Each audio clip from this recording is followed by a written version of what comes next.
Tonight, volunteer firefighters from the Eyre Peninsula fly in to help out friends in need. And the Broken Hill community gathers donations to send to those affected. With the latest from around the region, your nightly news with Louise Hedger begins now. Good evening. Dozens of volunteer firefighters from the Eyre Peninsula have flown into Kangaroo Island to help battle the bushfires devastating the area. It's hoped today's cool change will provide authorities the upper hand that they desperately need to contain the blaze. Exhausted and tired, hundreds of firefighters work around the clock trying to contain the raging inferno on Kangaroo Island. Now some much needed relief as extra fire crews fly into the zone of devastation. Just to help the community and go back again, help get rid of these fires. 20 volunteers from the Eyre Peninsula flew over last night to relieve ground crews that have been battling these fires for weeks. It's the third deployment to Kangaroo Island for Nathan Rosenswick, determined to control the blaze. You can think you've got it under control and then all of a sudden you get a gust of wind and a tree you didn't realise was a light, just throwing embers past where you guys are and it catches the grass on fire and then it goes again. The fire has ripped through more than 200,000 hectares. Several firefighters have been left injured as they continue to put their lives on the line to protect the community. Barry Herthington fought the fires last week at the height of catastrophic conditions. Some of my friends texted me and said, "How are you going? What's the weather like?" And I said, "All hell has broken loose today on Kangaroo Island." As strike team leader, Barry was posted on south of the island near Vivon Bay, unaware of what was heading his way. Locals started arriving to tell us that this was one hell of a fire heading our way. And at that stage, we were convinced that Vivon Bay was going to go. In a step called unprecedented, the CFS called police to help evacuate the town to safety. We looked around and it was raging. We couldn't get in front of it in time and it just went straight down the creek line towards Vivon Bay. We even got evacuated from base camp because they were scared it was going to come hit that. Today, cooler conditions is hoped to give authorities the upper hand as fire crews and residents work to contain the fire. I think the weather we've got now means that we can probably control this fire and make it safe. A short glimpse of hope for residents on their knees, but warnings that the threat is far from over. We normally get our worst fires in February, so anything could happen yet. And into the future years, I think this is perhaps the new normal. Nathan Regter, 7 Spencer Golf News. The people of Broken Hill have opened their hearts and wallets in support of communities affected by the fires. From raffle giveaways to care packages, those in the Silver City have been keen to lend a hand. What started off as small care packages is now 13 pallets of Broken Hill donations. It started was just a Facebook status and as the week went on, we've just been so overwhelmed. Juanita McGuinness and Chelsea Ryan say they have been blown away by the generosity of the Silver City. 4,000 tubes of toothpaste, 5,000 bottles of deodorant. There's 2 pallets full of bottled water. Hundreds of care packages for kids, animals and families. It is now on its way to communities in New South Wales and South Australia. It's actually been a very emotional week for us, and to see the people that come in and actually cried for what we've done, and every little bit counted, and to see all the little bits that everybody bought come together like this, it's just blown us away. Very, very proud. Broken Hill's younger generation has been in the spotlight. 11-year-old Tamsin Grillett was personally thanked by New South Wales RFS Commissioner Shane Fitzsimmons. She put together over 30 shower packs to help those who lost their homes. Across town, cake stalls and other fundraisers creating more donations. And it's not just the Broken Hill people opening up their wallets. Local businesses have also rallied behind those dealing with the bushfires. In addition to a $10,000 donation, the Broken Hill Musicians Club is running a ticket raffle. The lucky winner taking home this guitar signed by Australian musician Johnny Diesel. Peter from Broken Hill Music came on board and kindly donated the guitar. There was just, as soon as we told him what it was for, he said, "You've got to have this guitar." Tickets are available at the club. The draw will take place Saturday night. Broken Hill's always been a giving community at times of need across the country. And local gym Crystal Strength and Conditioning will be hosting a relief run this weekend, open to all fitness levels. We'll be starting at the racecourse Broken Hill Park Run, which is 5 kilometres. So if you'd like to do the 5 kilometre option, that's probably the easiest one. Visit the gym's Facebook page for details on how to register. Patrick Reinke, 7 Spencer Gulf News. Port Pirie Good Samaritans have been inundated with donations to assist those affected by the crisis. The goods will be transported directly to Batemans Bay in New South Wales. In times of crisis, regional communities unite. This mountain of donations has taken local volunteers days to sort through. The advice that I'm getting from the other end is that the garments and the goods and the clothes will be well received. The people have lost everything over there. The Port Pirie Greek Community Club directly making contact with a fire-stricken parish in New South Wales, offering their assistance. And allow anyone and everyone, not just Greek people, but anyone and everyone that have been affected by the fires in the region to come in and select what they want. Now overwhelmed with donations, organisers say that no items will be sent unchecked, with a particular focus on sending high-quality goods. Part of the process was, if we didn't think it was good enough for us to wear, we didn't expect for them to wear it. A Hertz truck will be transporting the donations, aiming to hit the road by end of the week. And Port Pirie Council will also be doing its part, donating the fuel to get there. Good project like this, there's never a moment turning back. I think we'd made the decision there and then on the spot. The group now asking the public to refrain from donating more items, but to consider donating cash. To give that to the New South Wales Disaster Relief Centre, and I'm sure there are other agencies out there that are also taking in product. A small gesture which could make the world of a difference to a community in need. Shari Hams, 7 Spencer Gulf News. A Broken Hill man is facing a raft of firearm offences after he was arrested at a property on Ryan Street last night.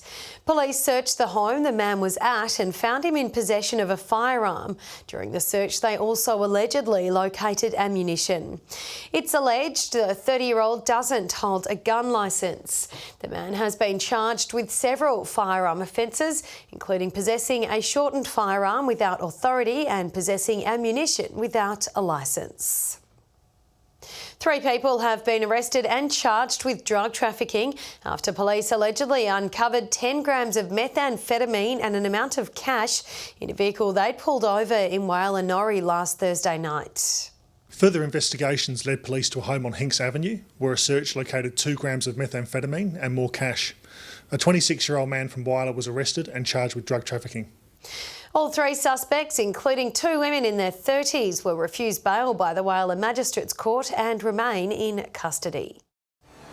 Still to come tonight, Port Lincoln RSL given a facelift, hope to attract new members, and a new blitz on cyclist safety.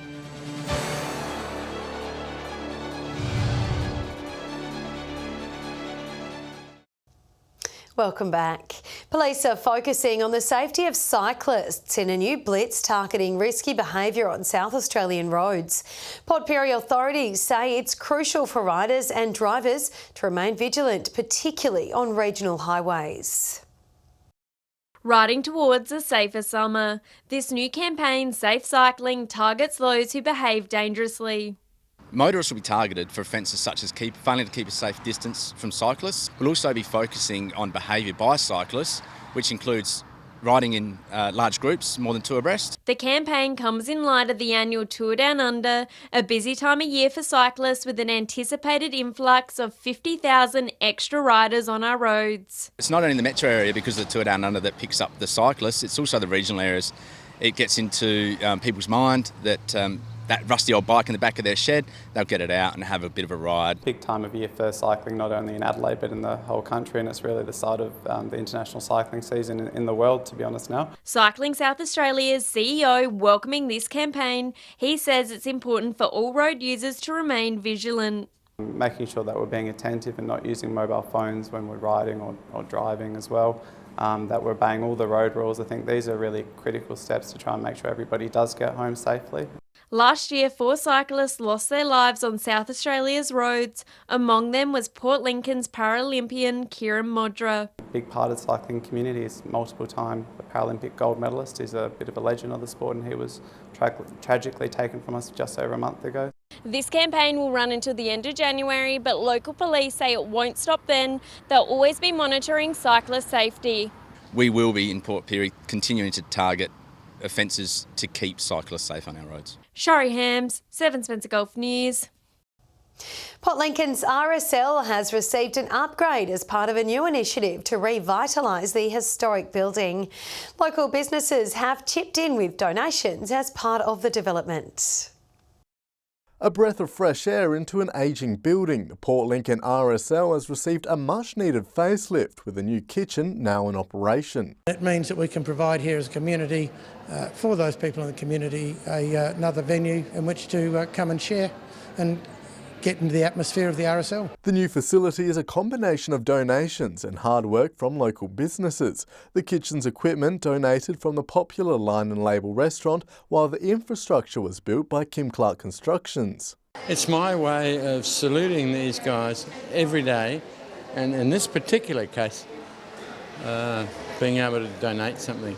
The new area took just 4 weeks to complete, a fresh space to help attract new members and celebrate our brave servicemen and women. This is liable to become an old man's club, and we don't want that. We want that to be a young person's club who celebrate those people who have sacrificed their lives. Construction on the club's new museum is also nearing completion. Well, it means that they've got a place that they can come and make their own, because there's no other police clubs or thing in the region here, so they can come and be part of that as a service club groups. Kim Clark Constructions and Tikal Wine says it will continue to support the club into the future, with plans already underway for the next big project. We've talked about little things, and there will be other things that will happen in the future, and our company will certainly keep being involved. We've got a few other plans, but at the moment, this is looking pretty good. Nathan Regter, 7 Spencer Golf News. Whalers Kayoko is offering special classes to raise money for the bushfire appeal. Organisers say the classes are also a chance for locals to find some relaxation amid constant devastation.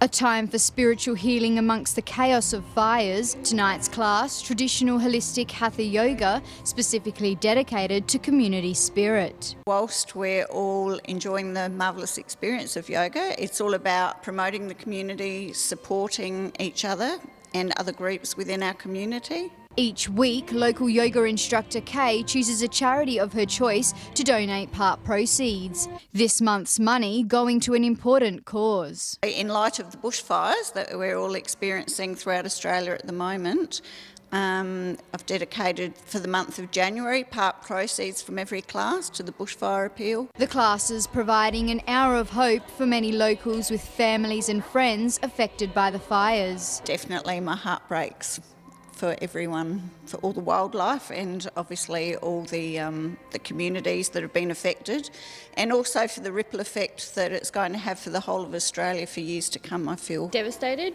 and just horrified and really upset that we can't do more for people.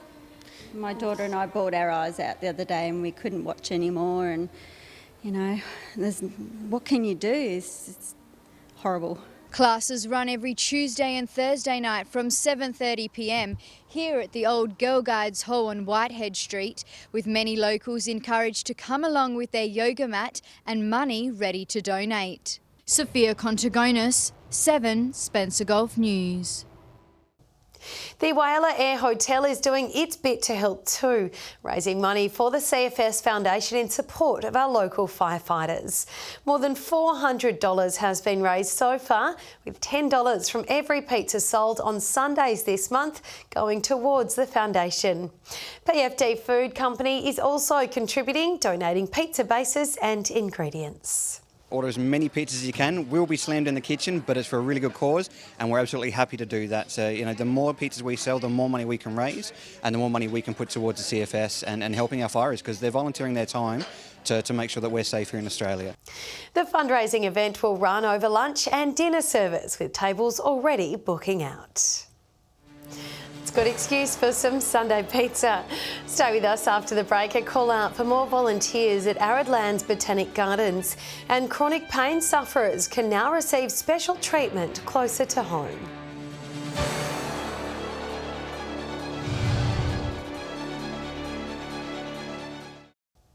Hello again. Port Augusta's Arid Lands Botanic Gardens has seen a spike in visitor numbers over the past year. The increase in foot traffic is prompting a call out for more volunteers to help keep the gardens accessible to all. Port Augusta's most popular tourist attraction is calling on the public's help to help continue its daily tours. Volunteers vital for the Arid Lands Botanic Gardens to manage ongoing demand. Our visitor numbers are now in excess of 100,000 a year, and we're waiting now on the latest traffic figures, and we think that we'll probably crack about 114,000, 115,000. Training is provided for those wanting to join the team. Tour guide manager Christine Nader has been doing tours for 20 years and says anyone can become a guide. Don't be frightened that you can't do it, because if I can do it, I'm sure anybody can do it. Taking just 2 to 3 hours of volunteers' time, either weekly or fortnightly. It's good for the soul, and it gives you, and you meet I've met so many interesting people over the years, a lot of plant people from all over the place. The Arid Lands, a well-known tourist hotspot. And people want to come and see, word of mouth. I've heard from friends who've been here, they want to come see what we've got, and they're all very impressed when they come. Current guides offering some words of advice for those choosing to take part. Take it seriously. You are becoming a very good community citizen in the respect that you're assisting in maintaining Port Augusta's #1 tourist attraction. Those with an interest in volunteering can go to the Arid Lands Visitor Centre for more information. We do need you out here, so if you've really been thinking about it and thinking, I'll do it one day, don't put it off. Come and see me, because we'd love to see you. Laura Milovanovic, 7 Spencer Golf News. Chronic pain sufferers in Port Augusta and surrounding towns can now have their pain managed closer to home. A local physiotherapy clinic has introduced a new therapy treatment for patients, ensuring they don't have to travel for hours. The first of its kind in the Spencer Gulf, this Shockwave Therapy is now available in Port Augusta.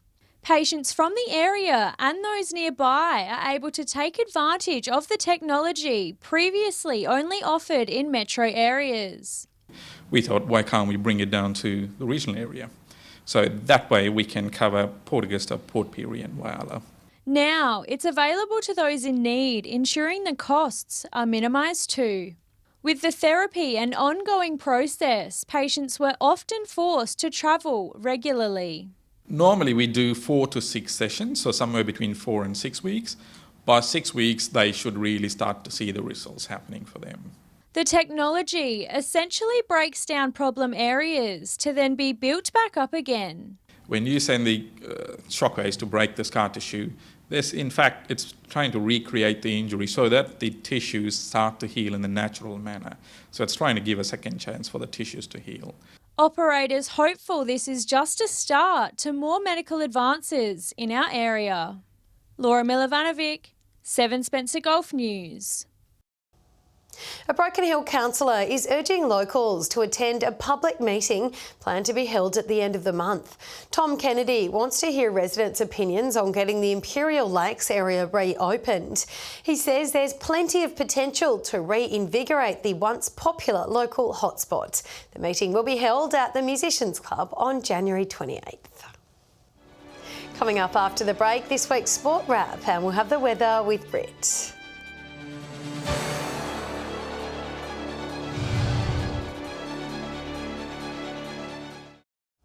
Welcome back. There were some very high-scoring games in the recent round of Whyalla softball. Here's Patrick Reinke with a wrap-up of the region's local sport. It was tough to pick a winner in the highly anticipated softball game between the Tigers and Eagles in Whyalla, the game only being won in the last couple of innings. It was a game of many errors, slip-ups in the field, scoring opportunities missed. Despite the mistakes, both sides fought hard to try and steal victory. Special mention to Judy Kneebone, who scored an inside-the-field home run, not an easy feat. The match to and froed, but eventually the Tigers broke away to win by 4 runs. The other game was a bit more one-sided, Indians trouncing a fledgling Roadrunners team 21 runs to 1. Youngsters Emily Kennedy and Mia Adams had good games, Kennedy taking 3 catches playing third base. Adams took 2 trying her hand at shortstop. Moving to Whyalla baseball, and it was just the one fixture, costly errors seeing Roadrunners get a win over the Indians. Before the main competition kicks off in a few weeks, Broken Hill Tennis has returned in 2020 with a quick-fire round-robin comp. Top Spins just managed to snag a win, beating Smashers by just the one game. Andrew Malloy in good form to start the year. Volleys did it easy over backhands, 5 sets 37 to 1 set 21. And the newly formed Baselines team of Nathan Crabb and Prash Sengadan got off to a good start, defeating Smashers. Nathan played set of the night, defeating Ross Casey 12-10 in an epic tiebreaker. A quick look at Broken Hill Squash. It was wins for teams Aston Martin, Alfa Romeo and Austin Healey. Thanks to those who sent in their results. Now for a look at the rest of the week's weather, here's Britt Aylen. Thanks, Louise. We saw bright and sunny conditions across the region today with a little bit of cloud about the lower Eyre Peninsula.